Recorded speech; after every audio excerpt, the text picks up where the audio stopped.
반갑습니다. 히브리서 설교자는 어제 본문에서 고난 중에도 인내해야 하고 그것이 의인은 믿음으로 사는 것이며 우리는 영혼 구원함에 이르는 믿음을 가진 사람들이라 말씀했습니다. 이제 히브리서 설교자는 고난과 환난 가운데서도 믿음으로 살았던 구약의 인물들을 소개합니다. 그들은 고난 중에도 인내했던 것이죠. 히브리서 11장은 믿음장이라고 하지요. 히브리서 11장을 이렇게 구분해 볼 수 있겠습니다. 서론에서 믿음이 무엇인지 말씀하면서 믿음으로 살았던 인물들을 소개합니다. 먼저 믿음이 무엇인지 말씀합니다.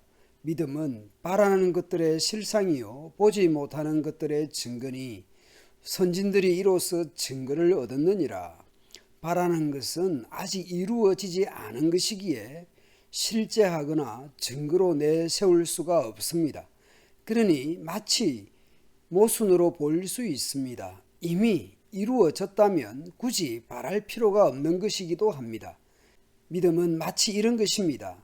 하나님께서 모세를 출애굽의 지도자로 부르실 때 모세는 그렇게 말합니다. 내가 누구이기에 바로에게 가며 이스라엘 자손을 애굽에서 인도하여 내리이까. 그러면 하나님께서 모세에게 모세가 어떤 인물인지 말씀하시면 됩니다. 그런데 하나님께서 이렇게 말씀합니다. 마치 동문서답처럼 보입니다마는 실제와 증거를 말씀합니다. 내가 반드시 너와 함께 있으리라. 네가 그 백성을 애굽에서 인도하여 낸 후에 너희가 이 산에서 하나님을 섬기리니 이것이 내가 너를 보낸 증거니라. 하나님께서 함께 하신다는 증거를 현재 시점에서 보여주어야 합니다. 그런데 출애굽한 후에 곧 미래에 이루어질 실상을 증거로 제시합니다. 이 산에서 하나님을 섬기리니 이것이 내가 너를 보낸 증거니라. 과거나 현재의 시점에서 증거를 말씀해야 되는데 미래에 이루어질 것이 증거입니다. 믿음의 성격을 여기서 이해해야 합니다. 과거 하나님께서 약속하셨고 그 약속을 이루시기 위해 모세를 찾아오셨고 앞으로 이루어질 그 일이 증거라고 하시는 것입니다. 이것이 믿음의 내용이요 믿음의 성격입니다.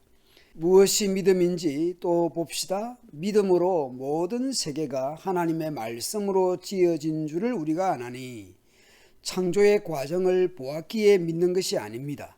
하나님을 신뢰하고 믿기에 창조를 믿는 것입니다. 하나님의 말씀으로 지어진 줄을 아는 것입니다. 과학자들은 빅뱅 이론으로 우주 생성을 이야기하기도 합니다. 그런데 빅뱅이 발생하기 위한 그 엄청난 에너지는 어디로부터 온 것입니까? 과학의 에너지 보존 법칙과 맞지 않는 것이죠. 물질이 한데 모아져 있어야 하고 엄청난 에너지가 발생해야 한다는 전제를 가지고 설명하는 것이죠. 우리는 과학적 어떤 원리든 설명이든 그것이 설사 만에 하나 사실이라 하더라도 하나님의 말씀으로 그런 전제가 이루어지도록 하신 분은 하나님이시다라는 것입니다. 무에서 유를 있게 하시는 분은 하나님이시다라는 것을 믿는 것이죠. 모든 존재의 원인자는 하나님이시다라는 것을 믿는 것입니다. 그것을 우리가 보았기 때문이 아니라 하나님을 믿기 때문에 그것을 믿는 것입니다. 이제 믿음의 인물들이 소개됩니다. 먼저 아벨입니다. 아벨의 제사는 믿음으로 드린 제사였다라는 것이며 믿음으로 드린 제사로 인해 아벨은 의인이라는 증거를 얻었다라는 것이죠. 창세기 4장에서 하나님께서 가인에게 하시는 말씀으로 보아서 일상의 삶에서 가인은 하나님과의 관계를 중요하게 여기지 않은 것으로 보입니다. 그러나 아벨은 하나님과의 관계 속에서 살고 그렇게 또한 제사도 드린 것으로 보입니다. 믿음으로 에녹은 죽음을 보지 않고 옮겨졌으니 하나님이 그를 옮기심으로 다시 보이지 아니하였느니라. 그는 옮겨지기 전에 하나님을 기쁘시게 하는 자라 하는 증거를 받았다고 말씀합니다. 에녹은 어떻게 하나님을 기쁘시게 했을까요? 창세기 5장에서 에녹은 하나님과 동행했다라고 말씀을 합니다. 자식을 낳고 기르면서 일상에서 일생을 하나님과 동행했다라고 말씀합니다. 하나님과의 관계 속에서 일생을 살았던 에녹이었습니다. 믿음이 없이는 하나님을 기쁘시게 하지 못하나니 하나님께 나아가는 자는 반드시 그가 계신 것과 또한 그가 자기를 찾는 자들에게 상 주시는 이심을 믿어야 할지니라. 아벨이나 에녹이나 하나님을 기쁘시게 하였던 사람들이며 하나님과 동행하고 일상에서 하나님과의 관계 속에서 살아갈 때 하나님께서 보상해 주실 것을 믿고 살았다라는 것을 알 수 있습니다. 믿음으로 노아는 아직 보이지 않는 일에 경고하심을 받아 경외함으로 방주를 준비하였다라는 것이죠. 그리하여 그 집을 구원하였으니 이로 말미암아 세상을 정죄하고 믿음을 따르는 의의 상속자가 되었습니다. 노아는 오랫동안 방주를 지었을 것입니다. 그 자체가 주는 메시지가 그 시대 사람들에게 엄청났을 것입니다. 그 과정에서 노아를 향한 사람들의 조롱도 적지 않았을 것입니다.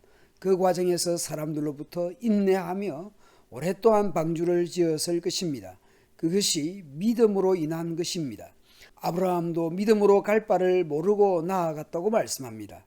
그뿐만 아니라 아브라함이 믿음으로 이삭과 야곱과 더불어 약속의 땅에서 나그네로 살았다라는 것이죠. 미래로 보자면 약속의 땅이었지만 현실에서는 나그네 인생이었습니다. 왜냐하면 하나님이 계획하시고 지으실 터가 있는 성을 바랐기 때문입니다. 눈에 보이는 땅을 바라본 것이 아니라 눈에 안 보이는 하나님을 믿고 하나님을 바라보았기에 약속의 땅에서 나그네로 살 수 있었던 것이죠. 사라 또한 잉태할 수 없는 몸이었지만 약속하신 하나님이 믿으신 곧 믿을 수 있는 분이라는 것을 알았기 때문에 이삭을 낳을 수 있었습니다. 불임 곧 죽은 자와 같은 한 사람으로 말미암아 하늘의 허다한 별과 또 해변의 무수한 모래와 같이 많은 후손이 생육하였다라는 것이죠. 아벨이든 에녹이든 노아든 아브라함이든 사라든 현재의 시각에서 자신이나 자신의 문제를 바라보는 것이 아니라 하나님을 바라본 것입니다. 사라의 경우 자신이 아이를 낳을 수 없다는 자인의 이치를 알았습니다만 자신을 바라볼 것인지 아니면 끝내 하나님의 신실하심을 바라볼 것인지 선택해야 했습니다. 하나님께서 아브라함에게 땅과 자손에 대한 약속을 주셨습니다.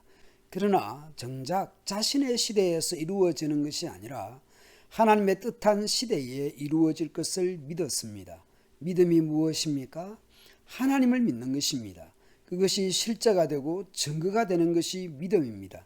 믿음은 바라는 것들의 실상이요 보지 못하는 것들의 증거입니다. 하나님께 나아가는 자는 반드시 그가 계신 것과 또한 그가 자기를 찾는 자들에게 상 주시는 이심을 믿어야 합니다. 믿음은 내가 나를 믿는 것이 아니라 하나님의 그 신실하심을 믿는 것입니다. 오늘도 우리의 현실이 고난과 혼란 속에 있다 하더라도 하나님의 신실하심을 믿고 하나님과 동행하는 우리가 되도록 합시다. 때로는 자녀로 인하여 힘들 때도 있지만 300년을 자녀를 낳고 기르면서도 하나님과 동행했던 에녹처럼 하나님과 동행하는 저와 여러분 되도록 합시다. 감사합니다.